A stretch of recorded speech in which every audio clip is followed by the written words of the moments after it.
여러분 반갑습니다. 오늘은 이승만 대통령 시대를 우리가 좀 이해하는 시간이 되겠습니다. 그동안에 우리 지난 시간에 6.25와 관련해서 6.25에 대한 전쟁 지도를 이승만 대통령이 앞장서서 했던 내용들을 말씀을 드렸고요. 오늘은 이승만 대통령 시대, 그러니까 1948년에 대한민국이 건국이 된 이후에 1960년 4.19로 하야를 할 때까지 12년간 이승만 대통령은 어떤 일을 했는지를 중점적으로 말씀을 드리도록 하겠습니다. 사실 이승만 대통령만큼 잘못 알려진 분들도 없는 것 같아요.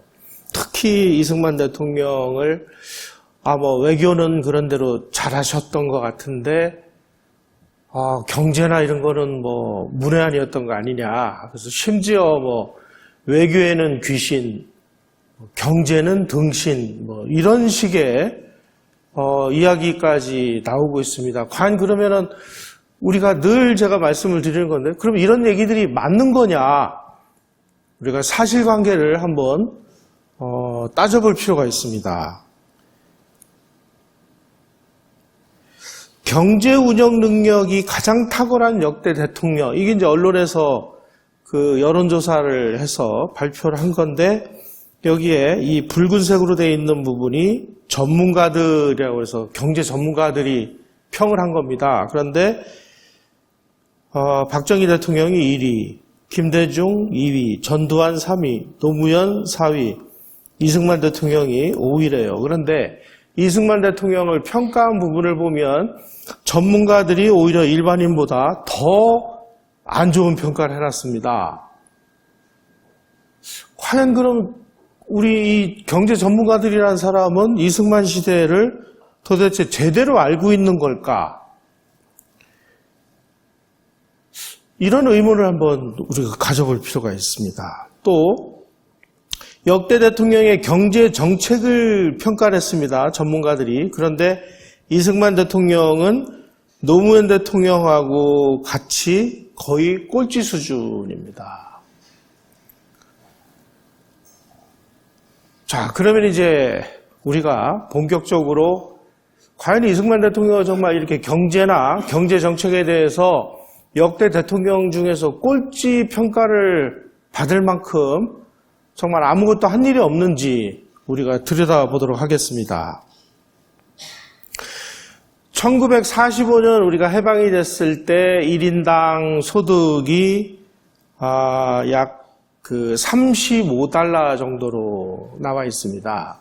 그리고 문맹률이 78%, 전 국민 10명 중에 8명이 자기 이름자도 제대로 못 쓰고 기본적인 덧셈 뺄셈도 못하는 그 정도의 사람들이 전 국민의 78%였다는 뜻입니다. 자, 이런 상황에서 우리가 출발을 한 거예요. 그리고 고등교육 이수자가 남북한을 통틀어서 2만 6천 명에 불과했다. 이 정도 나라에서, 이 정도 수준에서 우리가 국가를 건설하려고 하다 보니까 많은 사람들이 전문가가 부족했겠죠. 우리 지난번 6.25 때도 비슷한 사진을 봤습니다만은 참 우리가 이런 시대를 겪어왔습니다. 먼 과거의 얘기가 아니고요.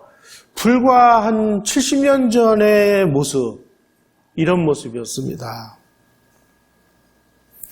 특히 1948년에 남쪽에는 대한민국이 들어서고 북쪽에는 이제 조선민주주의 인민공화국이라는 이제 나라가 들어섰을 때 상황이 뭐냐면, 이 오른쪽에 이 사진이 뭐냐면은 일본 사람들이 흥남에다가 놓고 간 흥남 질소 비료 공장 사진입니다. 그 당시 세계에서 1, 2위를 다투는 그런 정도의 규모를 가진 공장이었습니다. 인구는 북한보다 남한이 월등히 많았습니다. 이 북한이 900만이고 남한이 2200만이었는데 이 발전 시설이나 발전량으로 보면, 특히 발전량으로 볼 때 남한이 4%고 북한이 96%고, 남한은 전기가 없어가지고, 이 전기가 없다는 것은 문명 생활이 불가능하다는 뜻입니다. 여기 어르신들 계시는 분들은 우리 젊은 시절 어렸을 때 전기가 안 들어가가지고 호롱불 켜놓고 공부하신 분들도 아마 있을 거예요. 전국의 농어촌까지 우리 전기가 다 들어간 게 1970년대 중반, 76년, 77년 이 무렵입니다. 그 이전까지 전기가 없으면 밤에 무슨 문명생활이 가능했겠습니까? 뭐가 가능했겠습니까? 그런데 그 당시 이 발전 양으로 보면 이 정도, 그러니까 북한이 전기를 압도적으로 생산했다는 뜻입니다. 그리고 이 사진을 보시면 이게 그 압록강에 만주 쪽, 그 중국 쪽과 이 북한 쪽을 가로막아서 그 수풍댐을 만드는 수풍댐 사진입니다. 뭐 어마어마합니다. 이것도 발전량으로 보면 세계 1, 2위를 다투는 그런 발전소였습니다. 여기에서 나오는 전기를 우리가 받아서 썼습니다. 그런데 1948년에 5월 10일 재헌의원 선거를 한다고 하니까 북한이 갑자기 전기를 끊어버렸어요. 그게 5월 14일 날 단전을 시켰다고 그래서 514 단전이다 이렇게 얘기하는데, 이때 이제 북한에서 우리가 넘어오던 전기가 끊어지는 바람에 그야말로 남한은 암흑천지로 변했습니다. 이렇게 어려운 상황에서 출발한 우리가 불과 몇십 년 후에 요게 이제 밤에 위성사진이 한반도를 찍은 그런 사진인데요. 남한은 아주 그야말로 휘황한 이런 빛을 보이고 있는 반면에 북한 지역은 여기가 평양인데 평양 일부를 제외하고는 암흑 세상이 됐습니다. 불과 60년, 70년, 50년 만에 어떻게 이러한 극적인 대비가 이루어졌을까? 사실은 이게 우리가 이승만 대통령을 바라보는 하나의 관점이라고 저는 생각을 하고요. 그리고 이승만 대통령, 박정희 대통령 시대는 물론 대통령은 바뀌었습니다만은 어떻게 보면은 한 시대였다라고 좀 이해가 되는데, 그 한 시대는 뭐냐? 우리가 그야말로 이 지구상에서 가장 못 살던 나라에서 그래도 우리가 새끼 밥은 굶지 않게 된 그런 나라를 만드는 시기였다 이렇게 봅니다. 이승만 대통령 재임 시절 12년 그리고 박정희 대통령 재임 시절 18년 합쳐서 요 30년은 그야말로 이 대한민국이 아주 급속한 발전을 하는 이런 과정이었는데 그 출발이 이승만 대통령이었다는 거죠.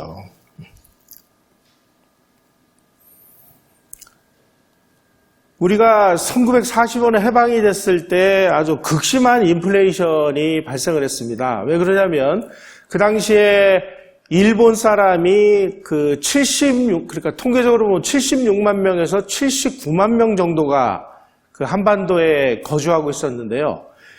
이 사람이 일본이 망하면서 이제 일본으로 돌아가야 되는 상황이 발생을 했습니다. 그래가지고 조선총독부가 이 사람들에게 전부 이제 퇴직금을 지급을 했어요. 그리고 돌아가는 여비를 지급을 했습니다. 이렇게 하기 위해서 막대한 돈을 풀어내기 시작을 했습니다. 그 돈이 시중에 풀려나가면서 인플레이션이 걷잡을 수 없이 발생을 해가지고 물가가 50배씩 폭등을 한 기록이 있습니다. 예를 들면 1946년 1월에 쌀 한 말에 656원이었는데 이게 1953년 1월이 되면은 91,200원으로 오릅니다. 그러니까 돈이 휴지 조각 비슷하게 이렇게 됐어요. 예. 이렇게 어려운 상황에서 그래도 우리가 그 국가발전원에서 뭔가를 시작을 하자. 그래서 이제 미국하고 한미 원조협정이라는 것을 체결을 했는데요. 이 한미 원조협정을 체결하면서 우리 정부, 특히 이승만 대통령 정부에서 중장기 계획이라는 것을 수립하기 시작합니다. 산업부흥 5개년 계획, 5개년 물동 계획, 농림증산 3개년 계획, 석탄 증산 5개년 계획. 우리가 경제개발 5개년 계획 그러면은 박정희 시절에 시작한 걸로들 다 알고 계신데, 박정희 대통령 시절에 그런 경제개발을 하기 이전에 이런 계획들이 이승만 시절에도 존재를 했다라는 것을 우리는 눈여겨볼 필요가 있습니다. 그래서 어느 정도 이제 막 인플레이션이 진정이 돼가면서 막 이제 그 출발을 하려고 하던 시기에 6.25가 터져버린 거예요.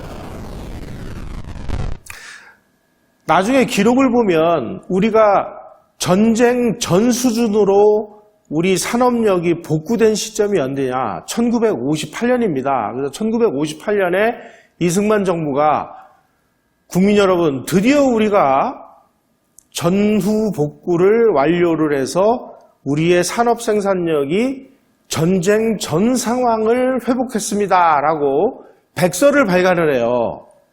그게 1958년입니다. 그러면 이승만 대통령은 1950년부터 1958년까지는 무엇을 하셨느냐? 전쟁으로 다 부서진 이 나라를 겨우 복구를 해서 전쟁 전 상황으로 겨우 복구를 해놓은 것이 1958년이니까 이승만 대통령 재임 시절에는 뭐 한 거예요? 전쟁으로 부서진 나라를 복구하는 그런 시대였다는 거예요.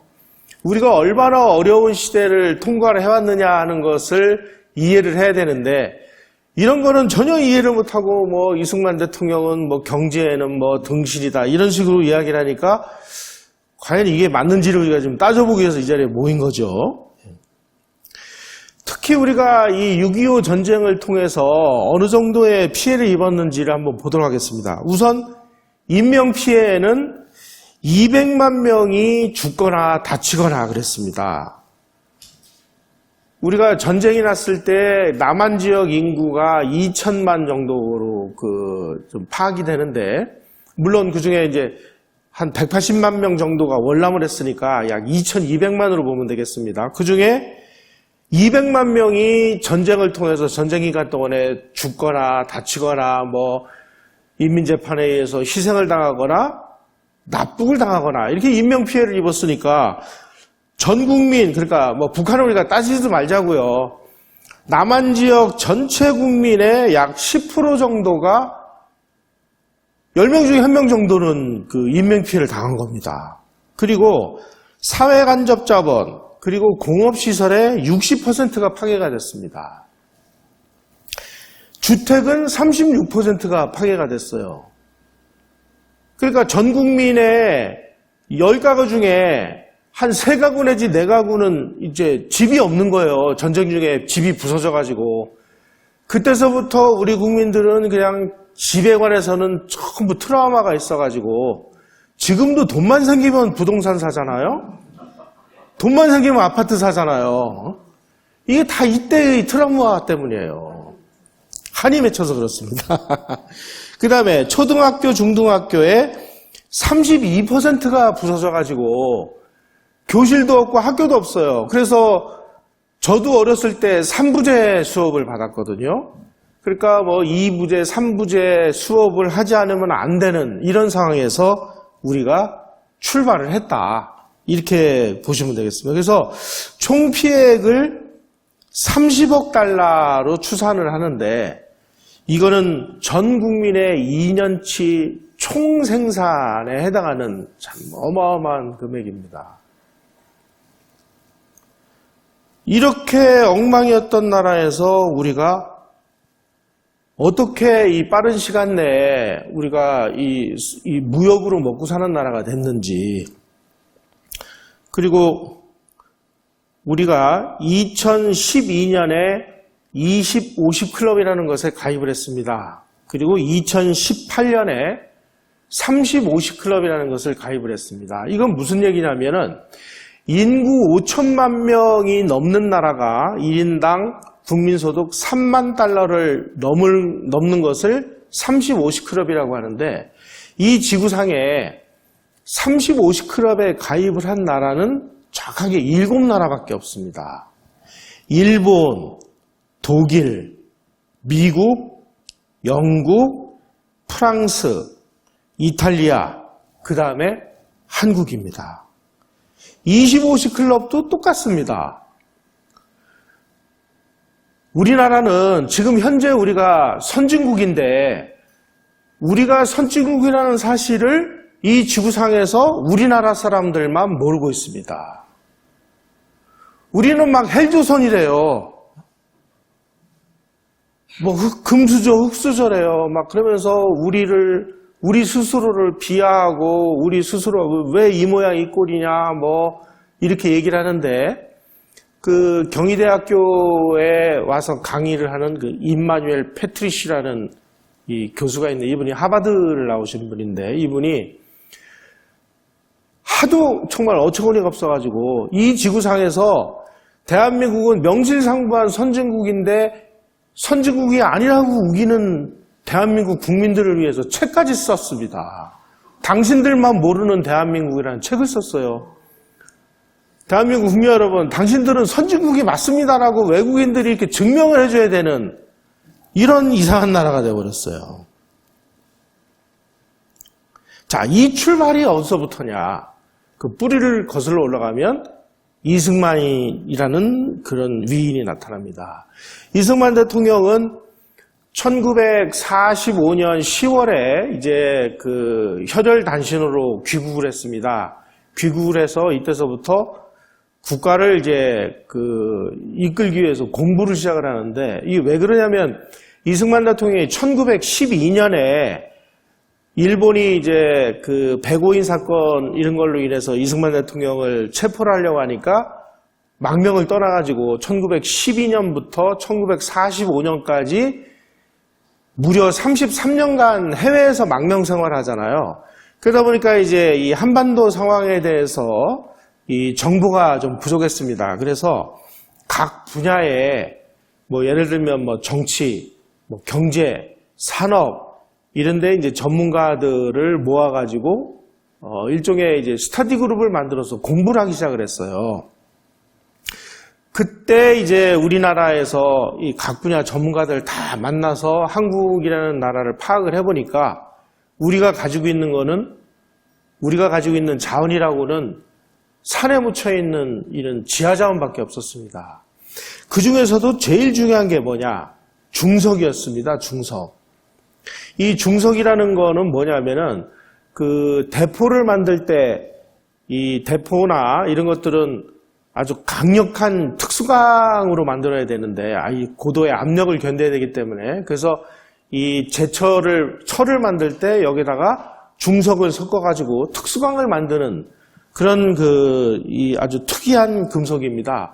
이 중석이 우리나라에서 제일 많이 났고 한국에서 나는 이 중석이 굉장히 우수했어요. 근데 이 그 광석이 공산국가에 넘어가면 큰일이잖아요. 그래서 이 미국이 한국에서 생산되는 중석을 많이 사줬습니다. 근데 이 중석을 생산하려고 보니까 전부 그 태백산 지역에 이 중석들이 묻혀 있는 거예요. 그래서 이거를 캘려면 어떻게 해야 돼? 철도를 우선 놔야 되는 거예요. 그래서 철도를 놔가지고 우리가 광업부터 발전을 시키자. 그래서 이승만 대통령이 1948년 8월 15일 날 대한민국이 건국되고 그때서부터 이제 철도 건설을 준비를 해서 1949년 4월 달에 영암선 철도라는 걸 건설합니다. 영암선은 어디냐면은 경북 영주에서 철암까지를 연결하는, 그러니까 태백산을 뚫고 들어가는 이런 철도를 이때서부터 시작을 합니다. 그때 미국의 원조 당국이 저 이승만 저 노인 저거 노망났다. 지금 국민들 말이야 먹고 살 것 없어서 허덕이고 있는데 무슨 철도를 놓는다고 저러느냐.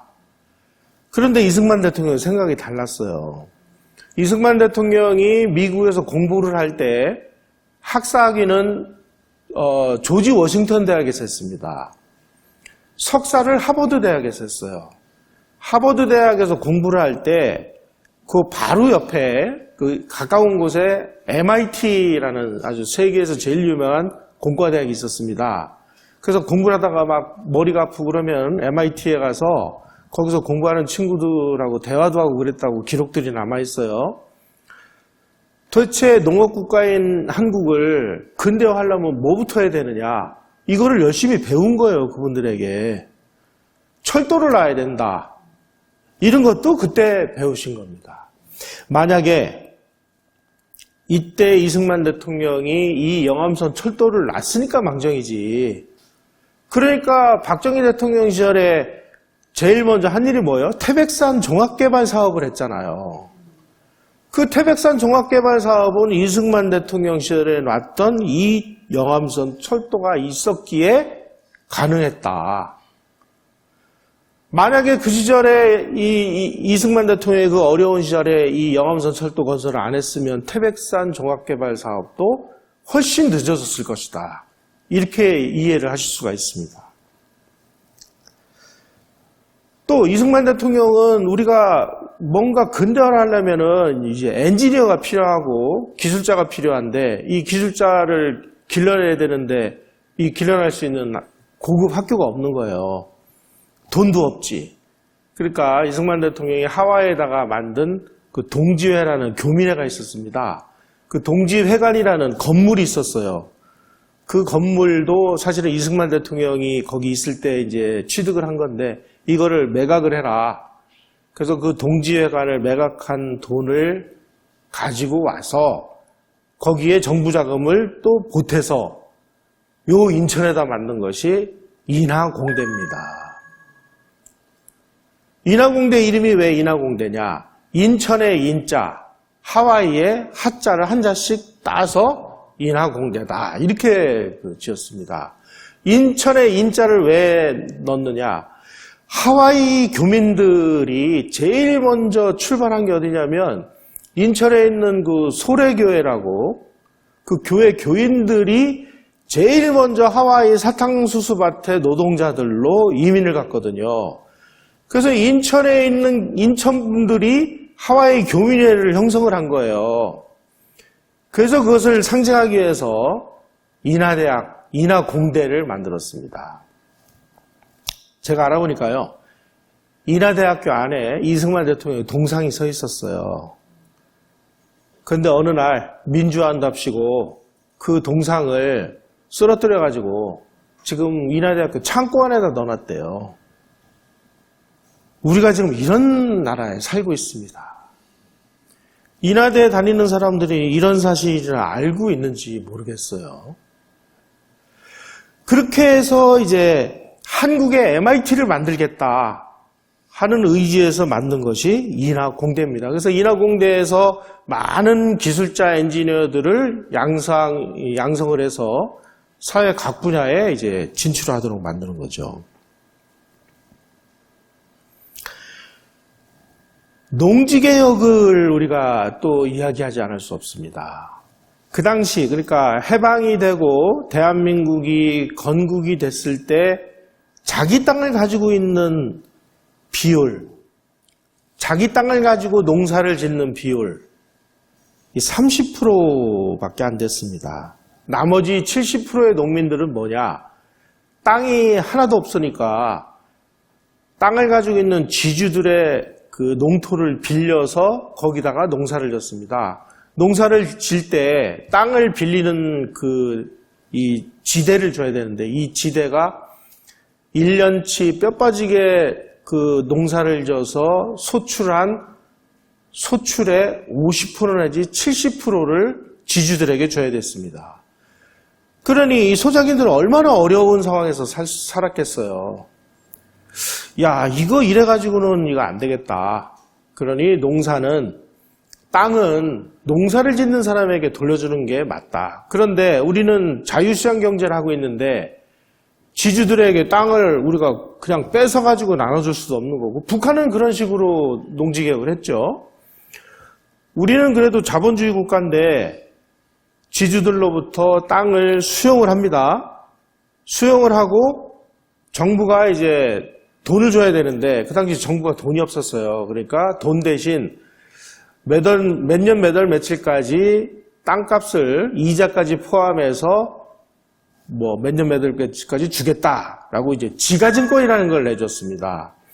그러니까 분명히 이제 지주들에게도 대가를 준 겁니다. 그리고 이제 이 땅을 농민들에게 나눠줄 때 농민들에게 공짜로 나눠준 게 아닙니다. 1년 소출의 30%를 5년 동안 갚으면 이게 내 땅이 되는 거예요. 그러니까 이 농민들에게 굉장히 유리한 이런 그 농지개혁을 한 겁니다. 만약에 그 당시에 지주들이 이걸 반대를 했으면 우리 농지개혁 못 하는 거예요. 그런데 그 당시에 그러니까 지주들의 그 대표로 이루어진 정당이 한민당이었는데 한민당의 김성수라는 분이 야, 이거 우리 국가를 위해서 우리가 좀 희생을 해야 되겠다. 그래서 처음에는 한민당이 300%를 요구를 했는데 그러니까 30%씩 10년을 내는 걸 했는데 그걸 절반으로 이승만 대통령이 줄였어요. 바로 이 한민당의 김성수 씨가 자기 그 당원들을 설득을 해서 150%로 이렇게 만드는 이 농지개혁안에 찬성을 해서 농지개혁에 성공할 수 있었습니다. 그러니까 이제 농민들은 수백 년, 수천 년 동안 땅 한 떼기 없어가지고 그 고생을 하다가 이제 내 땅이 생기니까 나만 열심히 노력하고 나만 열심히 부지런히 일하면 이제 당대의 신분 상승이 가능한 나라가 됐잖아요. 이게 이제 농지개혁이 가져온 가장 중요한 성과입니다.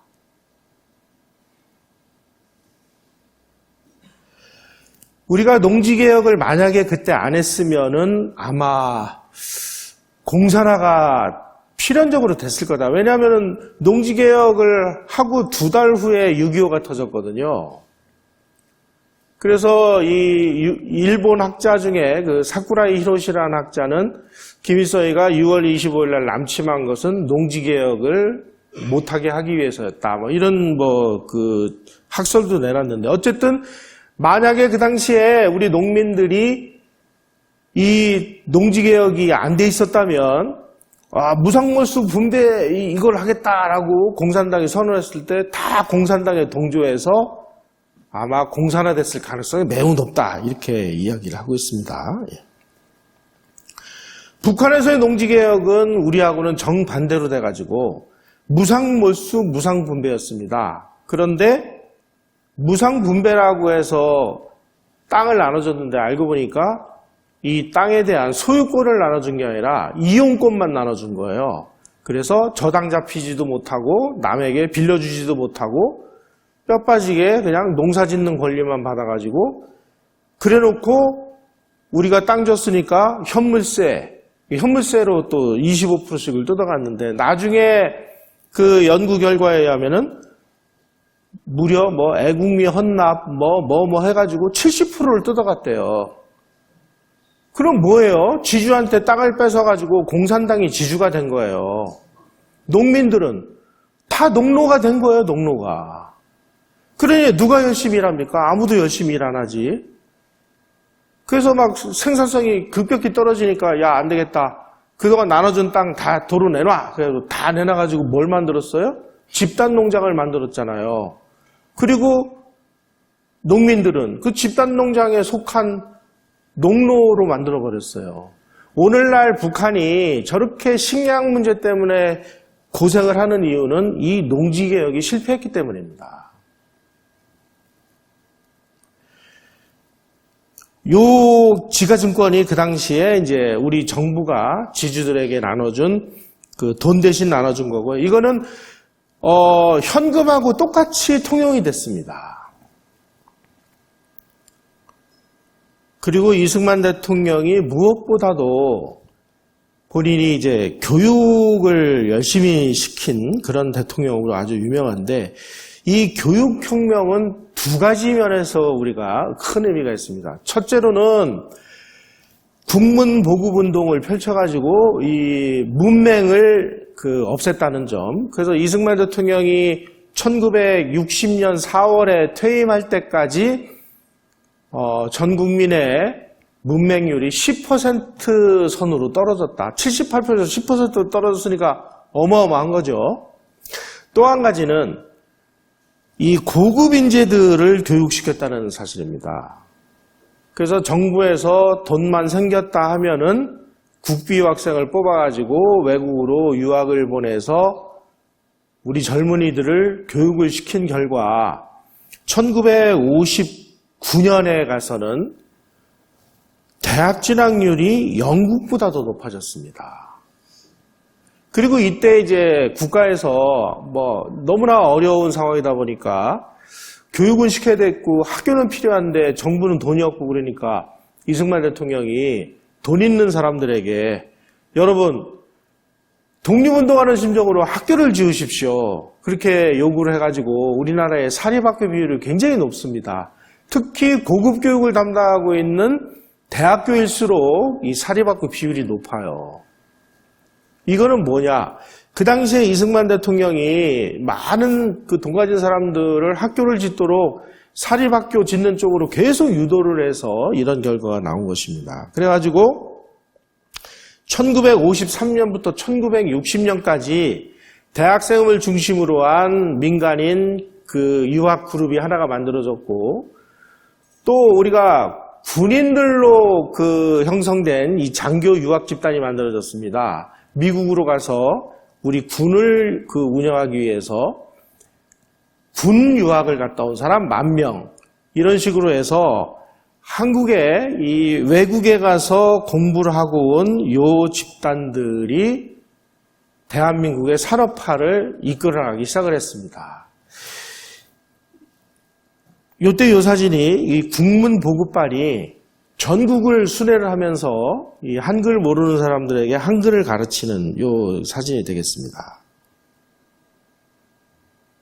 요 도표는요, 그 당시에 군인과 민간인들이 해외, 이 유학은 거의 국비 유학생을 이야기를 합니다. 군인이 11,595명이 해외를 유학을 다녀왔고, 민간인이 5,423명. 이 사람들이 대한민국의 산업화를 이끌어가는 세력이 됐는데 민간인에 비해서 군인이 압도적으로 많잖아요. 다시 말씀드리면 1950년대를 통해서 군인들이 가장 많이 해외에 나가서 공부를 하고 왔습니다. 그러다 보니까 군이 한국에서 가장 선진화된 집단이 되다 보니까 결국 이 사람들이 우리 국가를 이끌어 나가는 전면으로 등장을 하는 것은 피할 수 없는 상황이 됐어요. 1961년에 5.16이 일어난 것은 가만히 보면 이 수치로 보면 어쩔 수 없는 현상 아닌가? 박정희 대통령 설명 드릴 때 제가 말씀을 또 한번 드리겠습니다. 또 이승만 대통령은 특이하게 본인이 이제 유학을 다녀와서 이 세계가 어떻게 돌아가는지를 훤히 알고 있었기 때문에 농업을 통해서 국가 발전을 하는 것이 그 당시에는 아주 주된 전략이었는데 이승만 대통령은 농업 때려치고 우리 공장 져라 이렇게 지시를 해요. 우리가 이제 휴전협정을 맺은 다음에 유엔에서 앞으로 한국이 어떤 식으로 먹고 살아야 될지를 연구하기 위해서 이 네이산 협회에다가 한국 경제가 앞으로 나갈 방향을 좀 연구를 해달라고 그래서 연구를 합니다. 그게 이제 네이산 보고서라는 건데요. 이 네이산 보고서가 최근에 이렇게 한국 경제의 재건을 위한 진단과 처방이라고 그래서 번역본이 이제 출간이 돼서 나왔어요. 필요하신 분 이 책 한번 꼭 읽어보십시오. 이 책에 뭐라고 되어 있느냐? 우리 전문가들이 와서 한국을 분석을 해보니까 지금 6.25로 인해서 모든 사회 간접시설 다 부서져, 도로, 항만 다 부서져, 전력도 형편없어, 기술도 없어, 돈도 없어, 가진 것이라고는 사람하고 농토밖에 없으니까 농업에다가 우선적으로 투자를 해라. 그러니까 이승만 대통령이 내의삼 보고서를 받아보고, 야, 이게 지금 우리가 수천 년 농사를 졌는데 지금 국민들 새끼 밥도 못 먹어서 허덕이고 있는데, 야, 유엔의 전문가라는 사람들이 그런 상황에서 또 농사지라고 얘기를 하니까, 야, 이거는 안 되겠다. 희망 없다. 때려쳐라. 그리고 내각에다가 철강 공장을 지으라고 명령을 내립니다. 그 철강 공장을 어디다 졌느냐? 요 가까운 데 가면 인천 송도 있죠. 송도에 가시면 인천 제철소가 있습니다. 여기에. 그게 바로 그때 이승만 대통령 시절에 진 철강 공장이에요. 아니, 지금 사람들이 지금 밥도 못 먹어가지고 비실비실하고 있는데 철강 공장을 지라고 이러니까 또 미국의 이 원조 당국이 이제 난리가 났습니다. 저 노인네 저거 노망 들었다. 아니, 지금 국민들 밥을 먹여야지 무슨 지금 철강 공장을 짓냐. 그런데 이승만 대통령은 이미 근대 국가를 운영하려면은 제철소가 있어야 된다는 걸 이분이 아신 거예요. 그러니까 온갖 그 난관을 무릅쓰고 제철소를 지려고 하는데 미국이 계속 반대를 하거든요. 그러니까 미국 니네 빠져. 우리가 가진 돈으로 질 거야. 그걸 이제 자체 보유물이라고 그래요.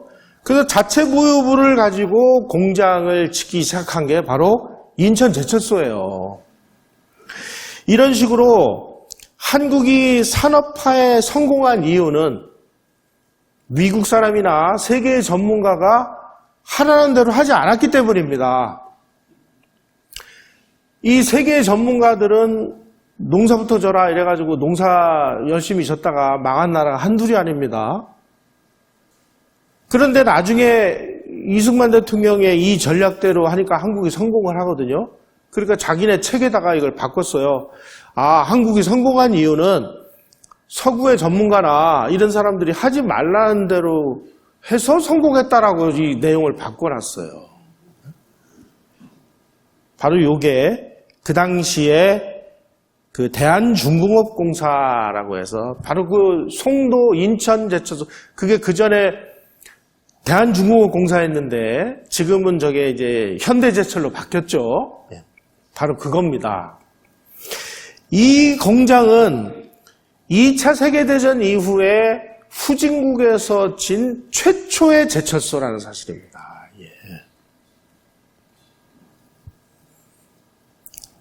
이 공장을 짓는 과정에서 이제 미국이 협조를 안 해주니까 독일하고 이제 손을 잡고 독일 그 기술을 들여다가 공장을 짓습니다.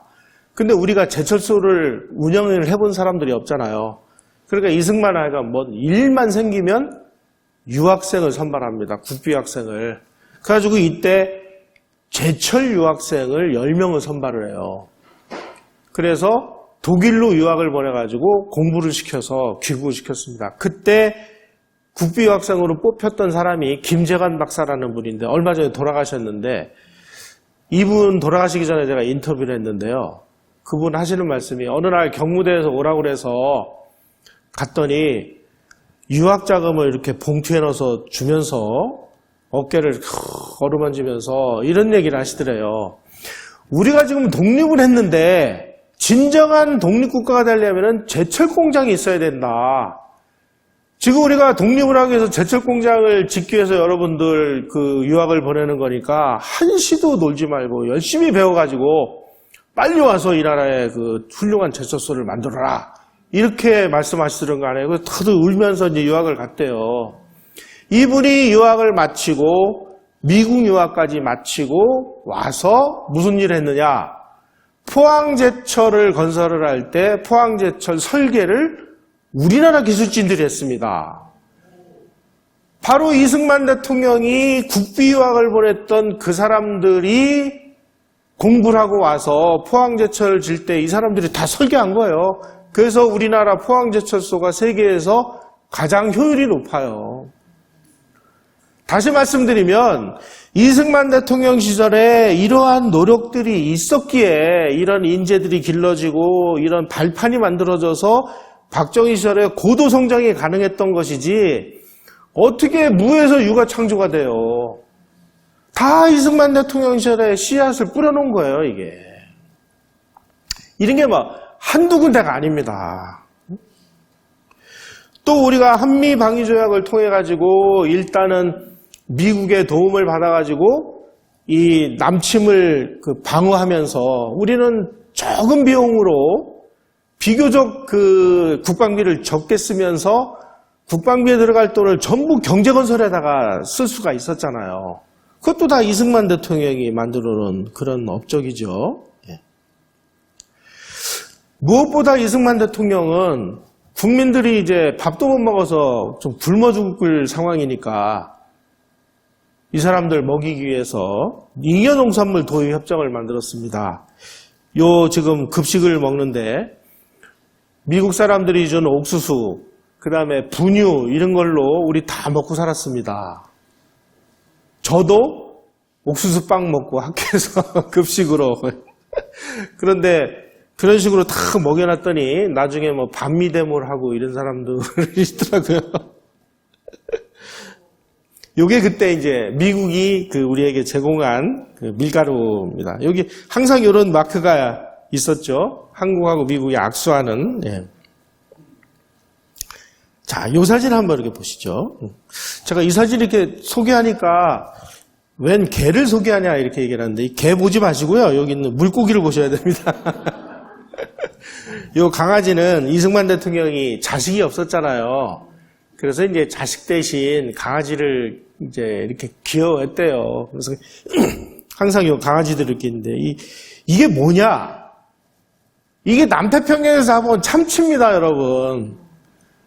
우리는 그냥 뭐 원양어업 그러면 다 박정희 대통령 시절에 시작한 걸로 알고 있는데 사실은 1956년도에 원양어업이 시작이 돼서 우리 어선이 남태평양 가가지고 잡아온 이 참치를 기념하기 위해서 이렇게 경무대 뜰에다가 놓고 사진을 찍은 거예요. 요 배가 진화모라는 배인데 그때 우리나라에는 남태평양까지 갈 수 있는 어선이 없었어요. 그래서 이제 해군 경비정으로 쓰던 거를 포를 뜯어내고 거기다 어부를 싣고 남태평양까지 가서 아주 해프닝이 많았던. 그러니까 이승만 대통령 시절에 뭘 했느냐라고 얘기하는 사람들은 이런 걸 몰라서 그런 거예요. 그러니까 그 당시부터 이런 원야업이 시작이 돼서 어느 정도 이제 배를 몰 수 있는 기술자들도 만들어지고 고기를 잡는 전문가들도 만들어지니까 박 대통령 시절에 이게 원양어업이 급속도로 이제 폭발한 것이지 이승만 대통령 시절에 이런 내력이 없이 어떻게 우리가 이런 일들이 가능하냐 이거죠.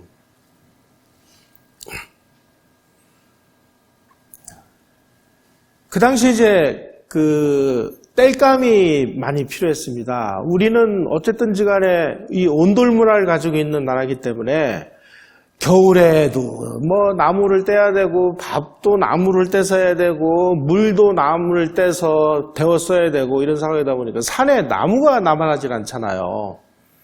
그러니 이승만 대통령이 빨리 석탄을 증사를 해서 제발 좀 산에 올라가가지고 나무하는 거 좀 막아라 그랬는데 탄광을 복구하려고 보니까 전쟁통에 탄광이 엉망이 된 거예요. 그러니까 탄광에다가 석탄 증산을 위해서 군대를 투입을 해요. 육군 파견단이라는 걸 파견해가지고 이 군인들이 태백산을 넘는 도로를 뚫어주고 광부들 집도 지어주고 막사도 만들어주고 무엇보다 광부들이 공부를 해야 된다 그래가지고 광부들에게 또 공부도 시키고 이런 일들이 벌어지기 시작을 했습니다. 그래가지고 여기서 캐낸 석탄을 가지고 도심지로 이동을 시켜서 여기서 연탄을 만들어서 전국 방방곡곡에 보급을 해서 방방곡곡에 보급을 하려고 보니까 경운기가 들어갈 도로라도 있어야 되잖아요. 그래서 박정희 시절에 뭐 했습니까? 새마을운동에서 전부 마을 안길 넓히기 운동했지 않습니까? 그래서 경운기에다가 전부 연탄 실어가지고 전국 방방곡곡에 보급을 하고 나무 떼던 아궁이 전부 연탄 아궁이로 개량을 하고 그래서 싼 값에 연탄을 계속 공급을 하니까 다 연탄으로 바꿨잖아요. 그러면 산에 굳이 올라가서 나무를 해야 될 이유가 없잖아요. 다시 말씀드리면 산림녹화는 우리가 나무를 열심히 심어서 성공한 게 아니고요. 우리가 대체연료라고 하는 이 연탄을 만들어서 전 국민에게 싼 값으로 보급을 하는 대체연료 시스템을 만들었기 때문에 가능한 겁니다. 그 대체연료를 만드는 데 필요한 석탄을 증산하기 위해서 탄광을 누가 다 보수하고 개방했느냐? 이승만 대통령이 한 거예요. 그래서 오늘날 이러한 푸른 울창한 숲을 가꾸기 시작을 한 것은 이승만 대통령 시대에서부터였다. 식목일을 그 공휴일로 만들어가지고 나무 심도록 만들기 시작한 것도 이승만 대통령 시대에서부터였습니다. 근데 이걸 몰라요, 사람들이. 그래서 산림녹화의 원조는 이승만 대통령부터다 하는 것을 여러분들은 인식을 해야 됩니다. 우리나라의 산림녹화는 뭐냐? 광부들 목숨하고 바꾼 겁니다. 석탄 캐다가 광부들 많이 돌아가셨잖아요. 또 우리 국민들이 연탄가스 먹고 또 얼마나 많이 죽었습니까? 정말 이게 피 어린 산림녹화다. 이렇게 이해를 하셔야 되고, 또 무엇보다 이승만 대통령을 우리가 기념해야 될 것은 원자력 산업입니다. 아니, 이 어른이 어쩌자고 1956년도에 원자력을 해야 되겠다. 이때도 아마 미국이 큰 충격을 먹었어요. 야, 저 노인네 어디서 원자폭탄 얘기는 들었나 보다. 분명히 원자폭탄 만들 거야. 그래가지고 우리 원자력 유학생을 뽑았는데요. 미국이 우리나라 원자력 유학생을 안 받아줬습니다. 그래서 어디로 보냈냐? 영국으로 보냈어요. 이 어른이 1956년 2월 달에 원자력의 비군사적 이용에 관한 한미 간 협정을 체결을 했고 57년도에 국제원자력기구에 가입을 했고요. 58년 3월에 원자력법을 제정을 해요. 그리고 특이하게 1959년 1월 달에 대통령 직속으로 원자력원이라는 걸 만들어요. 이 지구상에서 원자력 개발을 담당하기 위해서 강력급 국가기관을 만든 것은 우리나라가 처음이자 마지막이었습니다.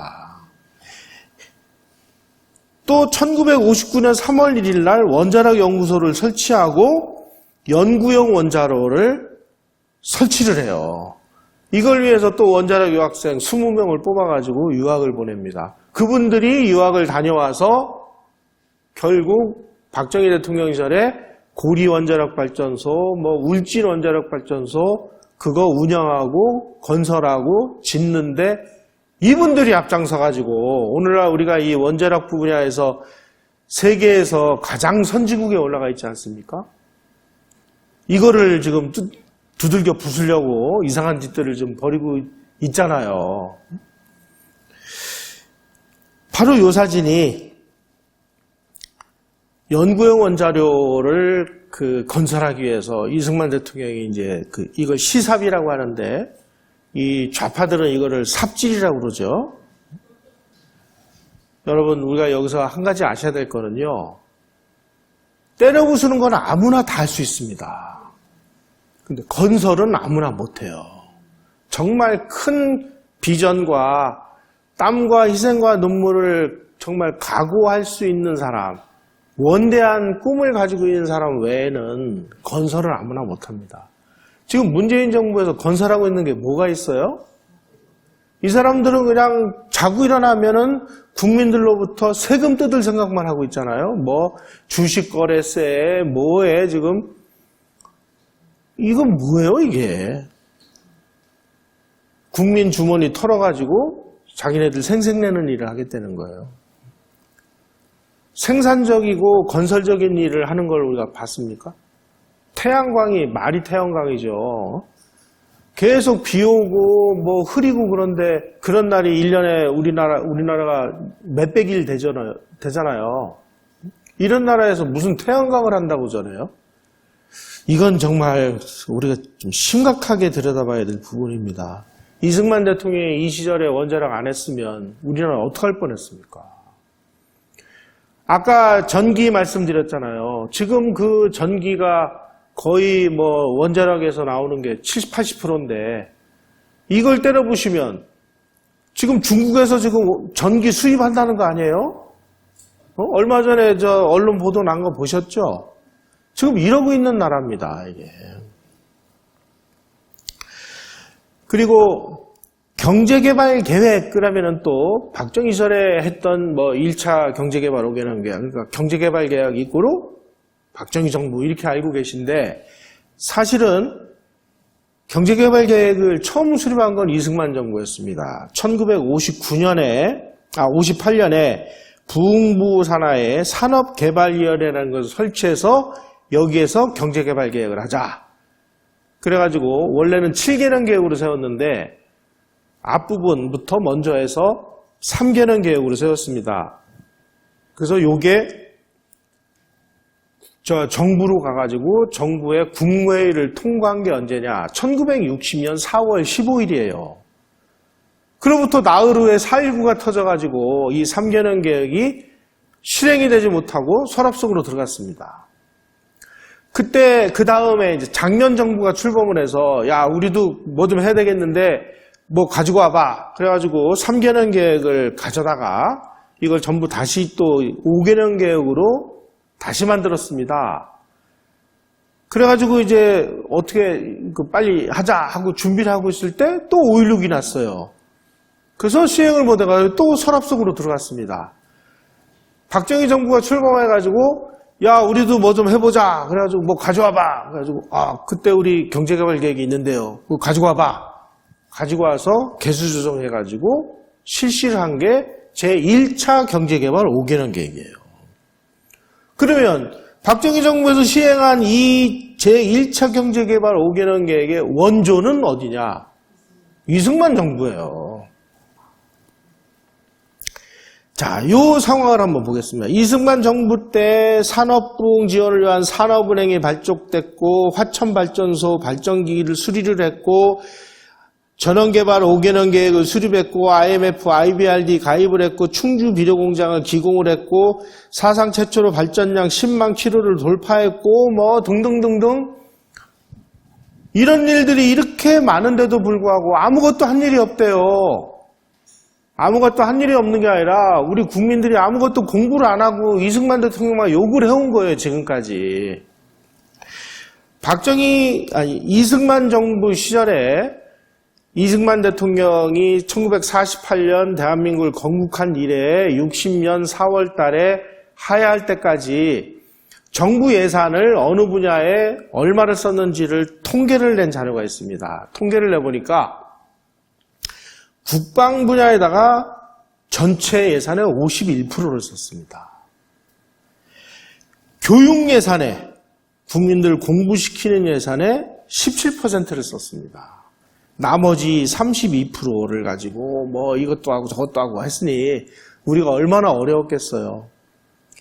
이승만 대통령은 12년간 나라를 지키고 후대를 위한 교육을 시키는데 전체 국가 예산의 68%를 썼다는 뜻입니다. 그러면 이승만 시절은 무슨 시절입니까? 나라 지키고 교육시킨 12년이었다. 그리고 요 아래 이 자료를 보면 미국이 원조를 어느 나라에 제일 많이 줬다는 것을 밝힌 겁니다. 우리나라는 56년부터 59년까지 미국 원조를 가장 많이 받아왔습니다. 이걸로 다 그런 일을 하기 위한 시드머니로 쓴 겁니다. 요게 이제 그 원조 추입니다. 원조가 1946년에서 58년까지 쫙 이렇게 늘어나죠. 1년에 3억 2천만 불, 뭐 2억 3천만 불 이런 식으로 가져다가 다 공장 짓고 이 노력을 한 거예요. 그러면 이승만 시절은 뭐냐? 박정희 대통령의 시대에 이 고속성장이 가능하게 만들기 위한 여러 가지 이 요인들, 제일 먼저 사람을 길러냈습니다. 두 번째로 뭔가 발판이 될 만한 기본적인 것들을 비록 뭐 크게는 못 줬습니다만은 작게나마 요소요소에 다 만들어놨습니다.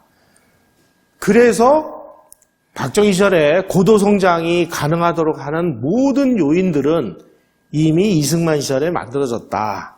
그것을 에들먼과 모리스라는 사람은 뭐라고 얘기했느냐. 1965년 한국의 국민소득 수준은 94개 개도국 중에서 60인데 사회문화 개발 발전 복합지수는 14위였다. 이거는 다 이승만 시절에 그러한 투자와 노력이 있었기에 가능했던 일이다. 우리는 이렇게 이해를 할 수가 있습니다. 이승만 시대를 우리가 정리를 하다 보면 한미 상호 방위 조약을 통해서 어쨌든 남침을 억제하는 그런 역할을 했고, 지금 말씀드린 대로 이 경제 발전을 위한 여러 가지 토대를 구축하는 12년이었고, 농지개혁으로 인해서 모든 국민에게 평등한 신분 상승의 기회를 제공을 했고, 그러면서 또 민주주의를 그 토대를 구축을 했습니다. 바로 우리가 박정희 대통령 시절인 1974년부터 우리가 북한을 앞질르기 시작을 해가지고 지금은 거의 하늘과 땅만큼의 차이가 났는데, 이승만 대통령 시절에는 북한이 우리보다 잘 살았거든요. 그런 상황에서 모든 준비를 이렇게 철저히 만들어서 이러한 남북 역전의 드라마를 만들어내는 기초를 닦아낸 12년이었다. 그럼에도 불구하고 우리 경제 전문가라는 사람은 이런 것들에 대해서 하나도 인정을 안 하니까 이승만 대통령에 대한 그렇게 평가가 아주 안 좋게 나오는 겁니다. 이승만 대통령 시절은 어쨌든 재임 12년은 나라를 지키고 교육을 시킨 12년이었다라는 사실, 그리고 민주주의를 하지 않은 것이 아니라 민주주의를 가능케 하기 위한 그런 산업적 토대를 닦았다는 사실, 그리고 박정희 시대의 이 고도 성장은 이승만 시절에 이런 노력이 있었기에 가능했다는 사실을 우리가 이해를 한다면, 아까 이 경제 전문가라는 사람들의 평가가 얼마나 엉터리였는지 하는 것을 아마 이해를 하실 수 있을 겁니다. 도대체 우리가 이승만 대통령을 얼마나 어떻게 이렇게 모욕을 하고 있는지, 지금 이승만 대통령마저 이렇게 지원해보면 우리나라에 인물이 누가 남을까요? 문재인 대통령을 띄우기 위해서 이러는 건지 뭔지는 모르겠습니다만은, 우리가 이승만 시대의 12년이 어떤 의미였는지 간략하게 설명을 드렸습니다. 이것으로 강의를 마치겠습니다. 고맙습니다.